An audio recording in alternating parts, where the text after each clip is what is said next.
You ever experienced a scene that's genuinely horrifying? I mean, you literally can't get it off your mind. You lay in bed at night thinking to yourself, am I ever going to be the same? But at the same time, there's something really fascinating about it. Something that thrills us, stimulates the senses. Monsters, gore, jump scares, British people. The uncanny valley. We find comfort in the uncomfortable. However, for me, I've always found a certain genre of horror fascinating. Eldritch horror. Describing things so alien and strange that they become unsettling and horrifying, defying normal understanding. Instead of the visceral reaction of increased heart rate, screaming, muscle tension, we can only feel a deep, primal, lingering unease. This type of horror has many themes, but we're going to look at one in particular. Protagonists who are helpless in the face of unfathomable and inescapable powers, reducing them to insignificance and incompetence. Re:Zero was one of the first animes I ever watched back when I only had one season, and I loved it to the point where it was actually the first time I felt like I had to go read the novels. So to this day it has a special place within my heart.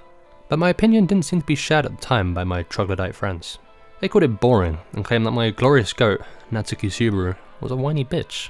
After many years of lobotomizing and brainwashing them, some of them saw the light.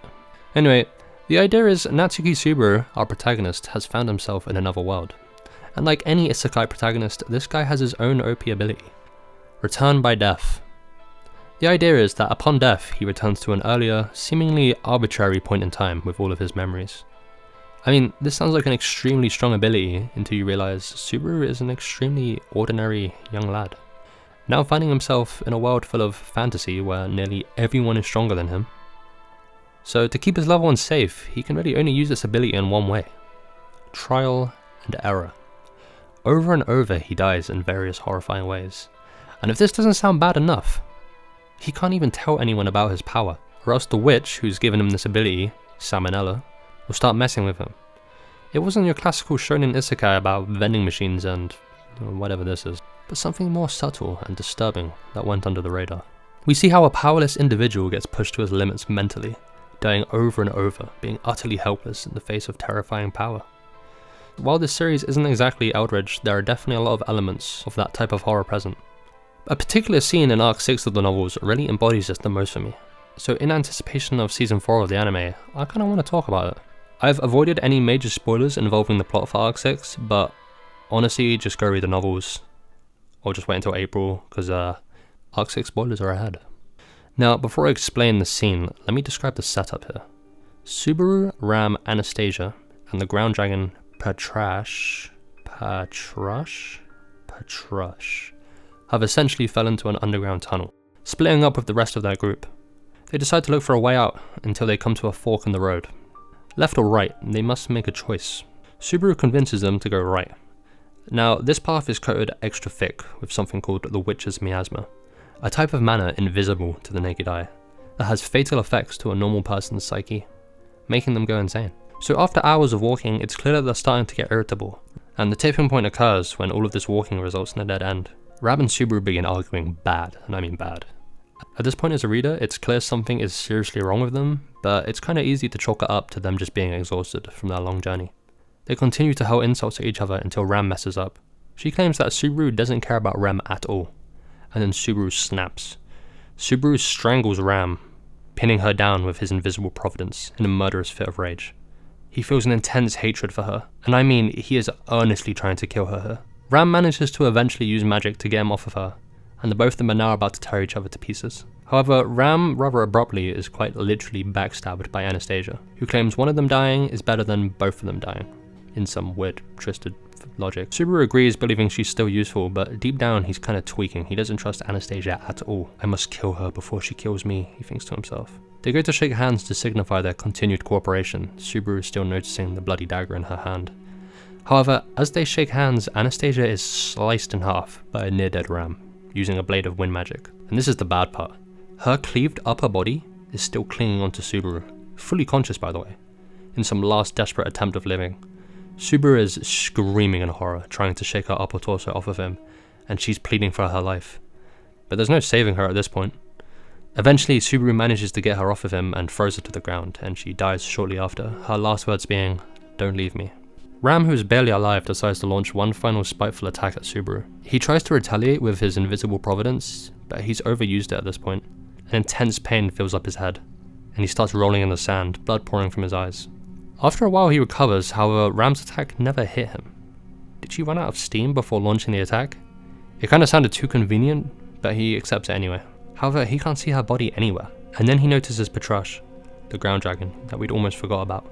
He attempts to ride the dragon out of there, however the dragon ignores him, staring off at something. He becomes increasingly furious at the dragon for ignoring him, going as far as throwing sand at it, and finally the dragon looks at him. However, he then notices something he wished he hadn't. Crimson blood around its mouth, pink clumps of hair between its fangs, and then he spots Ram's body. Everything above her shoulders is gone, crushed skull and brain everywhere. And then the dragon approaches him, opening its mouth. It was Subaru's turn. He could hear the sound of his body being chewed until the moment his consciousness was extinguished, even after his head was shattered and his ears were no more. How was he hearing it? It was strange and it didn't make any sense, but he couldn't laugh at it. He didn't have a mouth to laugh, or any life left either. So he didn't laugh, or even do anything. His consciousness continued hearing the sounds of things breaking. It was a head-splitting pain. As he thought that, his consciousness sneered at him. Your head is already split, and everything inside of it's already splattered. You lost the part that lets you feel pain a while back already. So what are you talking about? I remember when I first read this scene through the web novels, and I was thinking to myself, Subaru hasn't had a seriously messed up death in a while, you know.